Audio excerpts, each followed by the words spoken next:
Hello everyone, कैसे हैं आप सब। उम्मीद करता हूं कि आप सब स्वस्थ होंगे, अच्छे से परीक्षाओं की तैयारी कर रहे होंगे।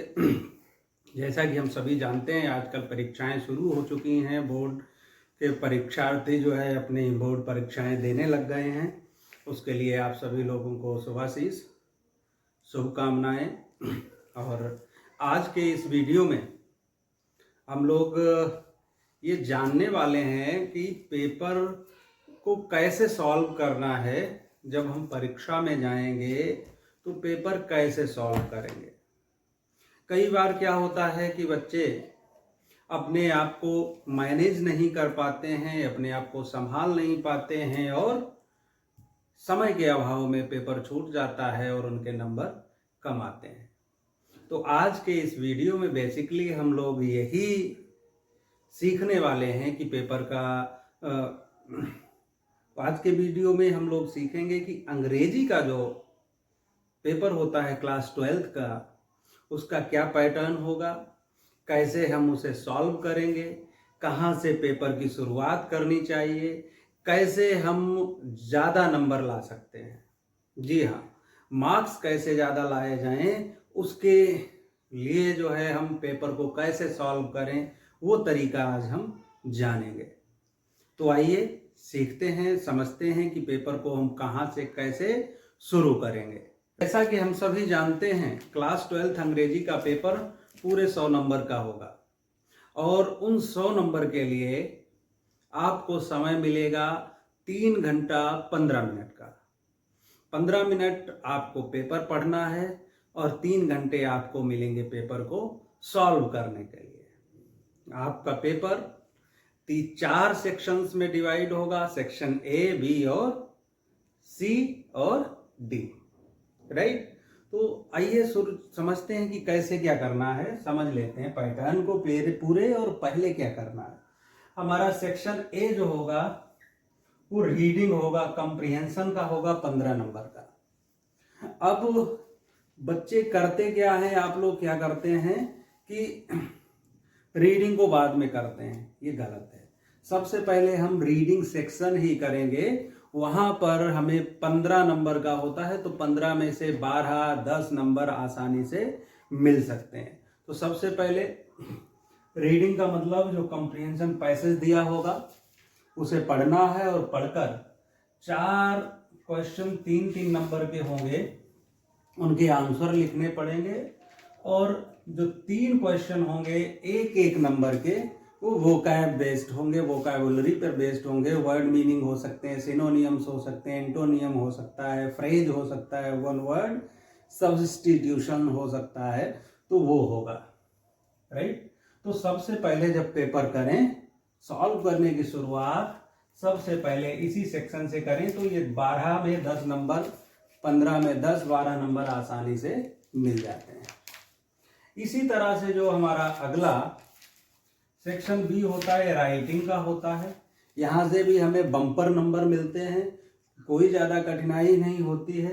ये 20 नंबर का होता है, इसमें 10-10 नंबर के 2 क्वेश्चन होते हैं और दोनों बड़े आसान होते हैं। पहला क्वेश्चन नंबर 2 जो होगा आर्टिकल का होगा। 2 टॉपिक दिए रहेंगे, 2 में से किसी एक पे लिखना पड़ेगा। ऐसे ही लेटर होगा 10 नंबर का। लेटर में भी ऑप्शन 2 लेटर रहेंगे और 2 में से किसी एक पर लिखना होगा। जनरली फॉर्मल लेटर ही लिखना होता है, राइट। तो सबसे पहले सेक्शन ए करिए, रीडिंग। फिर आता है हमारा सेक्शन वी, राइटिंग। इसे भी कर डालो, राइट। यहां से हमें बहुत ज्यादा नंबर मिलते हैं।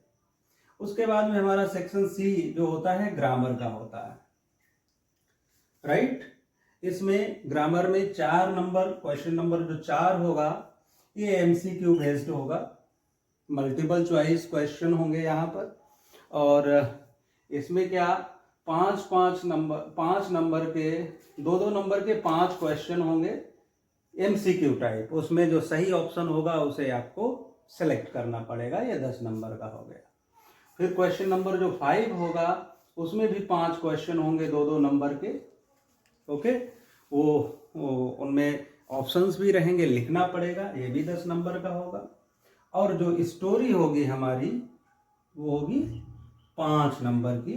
उसे हमें जो ट्रांसलेशन होता है हिंदी से अंग्रेजी में बनाने के लिए।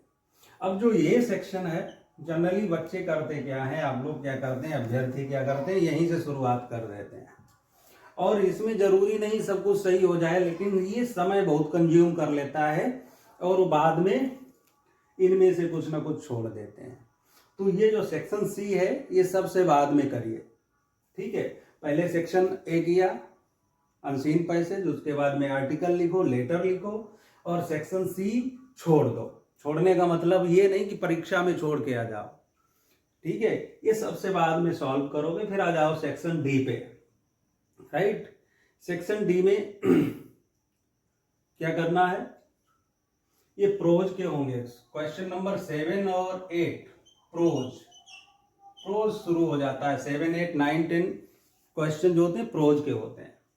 प्रोज में क्या करना है, क्वेश्चन नंबर 7 होगा, शॉर्ट आंसर टाइप क्वेश्चन होंगे। यहाँ पर आपको ज्यादा से ज्यादा 40 शब्दों में अपना जवाब देना होगा, ए और बी। यहाँ पर जो है किन्हीं 2 क्वेश्चंस को सॉल्व करना पड़ेगा, उनके आंसर लिखने पड़ेंगे और उसके लिए आपको 8 नंबर मिलेंगे, राइट। फिर यहीं पर क्वेश्चन नंबर 8 होगा प्रोज का, फिर लॉन्ग आंसर टाइप क्वेश्चन होगा, 80 शब्द लिखने पड़ेंगे और उसके लिए आपको मिलेंगे 7 नंबर, राइट। ये लिखने के बाद में फिर हमारा क्वेश्चन नंबर 9 और 10 ये पोइट्री पर बेस्ड होगा। यहां से भी अच्छे नंबर मिलते हैं, ठीक है। एक एक्सट्रैक्ट यानी कि स्टेंजा दिया होगा कि कोई किसी एक पोएम का, और उस पर बेस्ड क्या होंगे, 3 क्वेश्चन होंगे 2-2 नंबर के, यानी 6 नंबर आपको मिलेंगे उसके लिए। फिर हमारा सेंट्रल आइडिया, 3 टॉपिक दिए रहेंगे सेंट्रल आइडिया के, 3 में से किसी एक को लिखना पड़ेगा और उसके लिए आपको 4 नंबर मिल जाएंगे, राइट। फिर क्वेश्चन नंबर 11 और 12 ये हो हमारा सप्लीमेंट्री का होगा, राइट। इसमें भी वही प्रोसेस है। क्वेश्चन नंबर जो 11 होगा ये शॉर्ट आंसर टाइप क्वेश्चन होगा और इसमें अधिकतम 40 शब्द लिखने पड़ेंगे और 4-4 नंबर के 2 क्वेश्चन सॉल्व करने पड़ेंगे, उसके लिए आपको 8 नंबर मिल जाएंगे। सिमिलरली ऐसे ही क्वेश्चन नंबर 12 होगा, उसमें ए और बी होगा, किसी एक को सॉल्व करना पड़ेगा 80 शब्दों में और उसके लिए हम आपको मिल जाएंगे 7 नंबर। तो इस तरह से पहले हमें क्या करना है, पहले रीडिंग सेक्शन, राइटिंग सेक्शन, उसके बाद में लिटरेचर और उसके बाद में ग्रामर सेक्शन सॉल्व करें। क्यों बाद में, क्यों ऐसा, क्यों ऐसा इसलिए क्योंकि इन तीनों सेक्शन से, सेक्शन ए, बी और डी से बम्पर नंबर मिल जाएंगे। ग्रामर में अगर कोई श्योर नहीं हो, ज़्यादातर बच्चे गलतियां कर देते हैं, तो अगर कुछ इसमें गलत भी हो जाता है कोई बात नहीं, अगर छूट भी जाता है तो ज़्यादा नुकसान नहीं होगा।